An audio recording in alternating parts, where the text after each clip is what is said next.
Uh. Woo! Y'all gon' make me lose my mind. Up in here, up in here. Y'all gon' make me go all out. Up in here, up in here.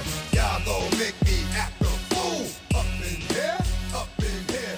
Y'all gon' make me lose my cool. Up like that. Up in here.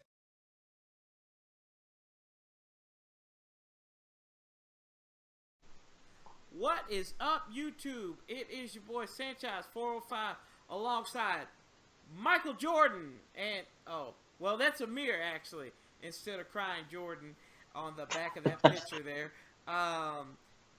First things first, before we can get into Warpath, how y'all like that intro? Amir did his thing, made me look like a crazy man, which y'all all know that I'm crazy anyway. But sir, I really appreciate it. I enjoyed it. DMX, we're paying his bail right now, so that I know he's enjoyed that. But he's gonna say thank you up in her. But and even leading in with Kirk Cousins and talking about paying people, this Warpath review is about the quarterback position. It ends with number 8, Kirk Cousins. The man threw for nearly 5,000 yards for the second consecutive season, dropped in touchdown passes and increased in interceptions slightly in both of those positions. He is unchallenged behind the hapless Colt McCoy and the struggling Nate Sudfeld. And pretty much we know how this is going to be. The question really comes to mind is, will Kirk Cousins crack 5,000 yards this year?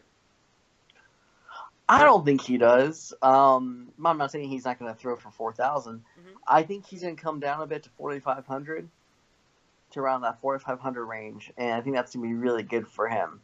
Because if he goes down to that 4,500 range, that means we're having a better ground game this year. Right, and that was a struggle last year. Of course, Fat Rob and the video coming out here that came out about the running backs. I hope you enjoy that R. Kelly song there that Amir slipped in there. But it was a struggle at times. He was the leading touchdown rusher for the second consecutive season as well, if I'm not mistaken. Is that right? That is correct. And actually, he is, just to speak of quarterbacks in itself, other than the number 12 car up in Green Bay, Aaron Rodgers, Kirk Cousins is the only quarterback in NFL history to throw for over 4,000 yards twice and rush for 4 touchdowns or 4 or more touchdowns in the same season twice. And that's impressive. You got to give it to him. He's deceptively fast. I mean, I think he has that Alex Smith kind of athleticism. I like to call. He's sneaky athletic. And one play I think of in particular when they were up in Detroit, and he went to take the lead late, and I don't even think Detroit realized he had the ball by the end of that play where he was already into the end zone. But that shows you what this guy is capable of. And this is why I praise the man. He's a valuable asset on the team. He's the best quarterback that we've seen come through these parts since Brad Johnson. If you want to go even deeper, Sonny Jurgensen, Joe Theismann, around those two guys. He is probably top 3, top 4. And Redskins' greatest quarterbacks in this little bit of time. And if you want to say that's a stretch and I'm overselling that, go check your history books. Go check your fact books, folks, because I don't think there's a question in my mind on what this guy is. And you can say I'm a homer for him. I don't know, but Amir, I digress in that respect. If you don't mind me taking the reins for a second here. I've always been a Kirk Cousins advocate ever since I saw him in the Baltimore game in 2012 during his rookie season, and I saw him finish that drive and lead them to victory in that game. Because if he hadn't made the throws he made, gotten that pass interference called on for Pierre, and hitting Pierre in the end zone, having the courage enough to say, yeah, I want the ball, I want to keep it on the draw for the 2-point conversion to tie it, to get over his nerves of starting next week on a very hot Browns team, mind you. That Browns team was on I believe a 5-win winning streak, and be able to just destroy the Browns' hopes, which aren't that hard to do, mind you. They are the Browns, but when the Browns team is hot, then the Browns team is hot. I believed in him since then, and I was always a Kirk Cousins advocate, and always, even after his first 2 years, and even leading up into after his third year, and leading up into the 2015 season, before he was named the starter, somewhere around the draft, I believe, before I actually had started the Hail the Redskins 559 blog, I was just writing on Facebook for my friends and family to see. And I had made a very compelling argument for Kirk Cousins to be the starter, really comparing him to that of Eli Manning. And when Eli Manning went to his 4th season as a starter, I believe that's when he won the Super Bowl. And that's when he just broke out and was able to get hot. And what happened to Kirk Cousins in his 4th season, even though it was just his first season as being a starter? Mm-hmm. So he got hot along the way, and there's some argument that maybe he could have been MVP that year. Honestly, if they had maybe won that playoff game against Green Bay, again, that's living in what if land. Right. But I knew we had our quarterback. I knew Robert wasn't the answer. I knew even when Robert was having that 6-7 game winning streak in 2012. I knew he wasn't the answer. But that's neither here or there. This is 2017. Kirk Cousins, this is going to be his stat line. Take the over-under. People watching, place your bets in the comment section. Kirk Cousins is going to throw 4,500 yards. He's going to rush for another 125 yards. He's going to rush for 3 touchdowns. He's going to throw for 36 touchdowns and 9 picks. With a 69% completion rate. 9 picks, you say? 9 picks. I mean, some of the defenses that he has to play this year, though, and you think that he can... Yeah, but when he plays top defenses, that's usually when he does his best. That's when he's usually his most careful and accurate. When he started against Seattle in 2014, he didn't turn the ball over once that game. In 14. Yeah, when Robert had his dislocated ankle. Right. That Monday night game against Seattle. Right. Why do I feel like Richard Sherman picked him off a couple of times? Because he didn't. He did. He tore Sherman apart. He hit Deshaun Jackson for a long score. Well, my memory must be foggy because I just don't remember him playing that well in that game. But then again, in the 2014 season, there weren't a lot of good memories to remember in that respect there. But I will go with you on that one. Yeah, he really did not throw an interception in that game, and actually outthrew Russell Wilson. Holy moly! I apologize for that. I'm looking at it right now. You should. Oh my gosh, I cannot believe that. I find that just hard to believe. And this is the man who got benched against the Tennessee Titans and actually played. And think about it, it was a home game on Monday night. This is probably the best a quarterback played for the Redskins on a home game on a Monday night in ages. So that I mean, wow, I apologize on that one of them here. I can't believe I didn't know that. That is, wow. I'm at a loss for words. You don't see that too much, but we'll see. He's got to play against Denver, Seattle's defense. San Francisco has some pieces there. I don't see St. Louis. I'm not St. Louis. Los Angeles with the son of Bum as defensive coordinator. I don't know. I just feel like 9 is kind of a straight. Not to say he won't have a successful season. I just feel like with those defense, I think we're underselling those defenses. That's all. But I would love to see those numbers from them because that's elite numbers. Only to throw 9 picks in the season, almost just up. That's about a half a pick a game, pretty much. So we shall see. We shall see going forward on that one. But we talk about the contingency plans. What happens to Kirk Cousins? We see it happened in Miami here. It's happened in Baltimore.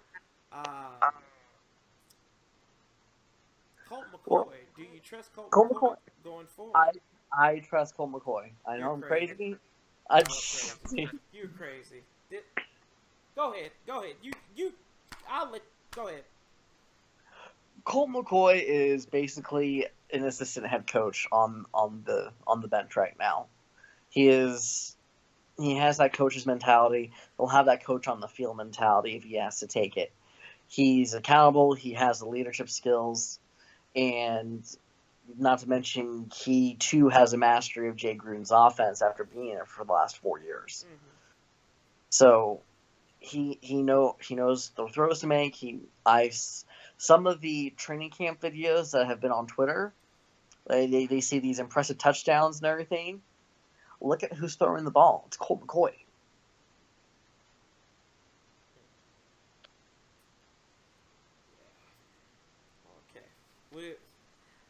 And not to mention, I'm not saying Kirk doesn't throw great ball. We already know that. But as far as the backup plan goes, as Plan B goes, I trust Colt McCoy 100% to be a stopgap for a good month. If Kirk is out any longer than that, then we'll probably falter. Okay. I say, give me, look up the schedule right now, Cole. Tell me a 4-game stretch. It doesn't have to be by quarter, but just any 4 games in a row, and I'll give you a record prediction if Colt McCoy has to start those games.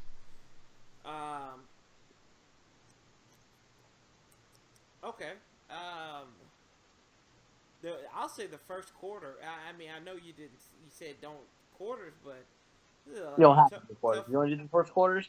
Yeah, that's fine. So that's Philly at home against Philly, at Los Angeles against the Rams, at home against Oakland, and in Kansas City for the Chiefs. That we've never won it before. And that Chiefs game's on Monday night, right? Yep. 500. 2-2. You're 2-2. He beats LA and he beats Kansas City. You're on drugs. Whatever. Oh gosh, I really cannot see. I can't fathom that. Just he has that surprise. No one expected him to do what he did Monday night against a very, very good Dallas team. True. This is true. He was a rookie and he beat with the Cleveland Browns. Well, you know my story. The New England Patriots. Yeah. Who were 14-2 that season. And the Saints that year in 2000. And the Saints, that's right, coming off the Super Bowl win. And that was in New Orleans too, so. Mm-hmm. Okay, I'll give you that. I don't think it would be 2-2. Maybe 1-3, and he plays admirably in 3 of those 4 games. I don't know. but I just don't trust Colt McCoy, and I don't know why. I might be wrong, and you guys know how I am. If I'm wrong, I'll admit it. I don't have a problem with doing that. But moving on to the number 3 quarterback, Doug Nathan Williams. Studfeld. Yeah, Studfeld. More like stumbling feld, according to reports coming out of Richmond, and he's one of Doug Williams' favorites. Jay Gruden likes to have a strong arm quarterback. This guy was that strong arm, tall quarterback at Indiana a couple years ago. Threw 20 touchdown passes in his senior season, posted 7 interceptions. Does he have what it takes to maybe move up the roster, or is he still stuck where he's at? It depends. It depends on what the preseason tells us. I will say this. I have spoken to former teammates of his from Indiana that happen to live in my city now. And they have asked to remain anonymous. But I asked them straight out, hey, so I'm a Redskins fan, right? They're like, yeah. When you were with the Hoosiers, you were playing with Sudfeld, right? Yeah, I was playing with Big Nate. Okay. So, can he play? Is he, if he's thrown in there, is he an NFL capable quarterback? And I said, without a doubt. He is one of the biggest leaders I've ever seen on the field. He has the arms, he can make all the throws, and he has the accuracy too. And that's what I'm thinking too. What we saw from him in preseason last year, how he played in the rain in Tampa Bay, I thought was very telling. How he went out there, played a full game. He made his rookie mistakes, and he had a lot of undrafted and rookies and roster bubbles playing with them. But they played a really good game. And, I mean, that is, with that being said, I believe they actually won that game too, and he played well. I think he does have it. He has a size. I think if it's one thing Jay Gruden knows, it's quarterbacks. And for what it's worth, Amir, if you say with Colt McCoy, he's kind of turned Colt McCoy around. The last time we saw him was in 15 with Dallas, and against Dallas, and he played very well in that backup role. And Sudfeld can do the same thing. Yeah, I agree. Sometimes it's it takes time for people to develop, and that's just the stigma around the league right now. That everyone just has this win now mentality. No one has patience anymore. Exactly. That is the truth. But Kirk Cousins, we think he's going to go still in that 4,000 range. I will say, I'll give him 48. 48, really? I'll give him 48 for the not touchdowns. I know 400, right? Yeah. I'm not on drugs. I'll give him 31 touchdown passes. Ties the record. Huh?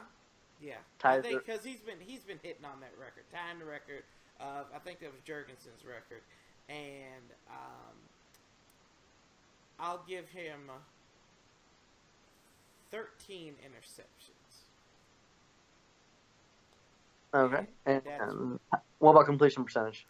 Completion percentage, we'll say 68.3. 68.3. Okay. Yes. But yeah, that's the assessment for the quarterbacks. It's pretty clear, cut and dry. Redskins live and die with Kirk Cousins, and even to add to that, average over under 9 wins. Oh, you want to? Okay. Yeah, we might as well, because the quarterback really don't have that much outside of Kirk Cousins. That's true. How many games will he lead them to victory? I say 11 in a wild card. 11 in a wild card. Okay. I think Giants win the division, and that'll come up in our schedule Yes. breakdown / prediction series. Yeah. And I'll take 9. I still don't think they'll get it. Bust that 10 number, but into double digits. But I'll say 9 wins. He gets it right there on the nose. They'll get a playoff appearance. Don't think the Giants are as good as everybody thinks, but we'll leave that out for now. But as always, folks, we've got more coming to you. We're getting fully back into the season. Quarterbacks are done. We'll be talking about the tight ends, the offensive line, and the rest of the defense coming up here throughout the next few videos. It's Warpath Review. We love you guys. As always, love, peace, and hell. And we'll be talking to you real soon.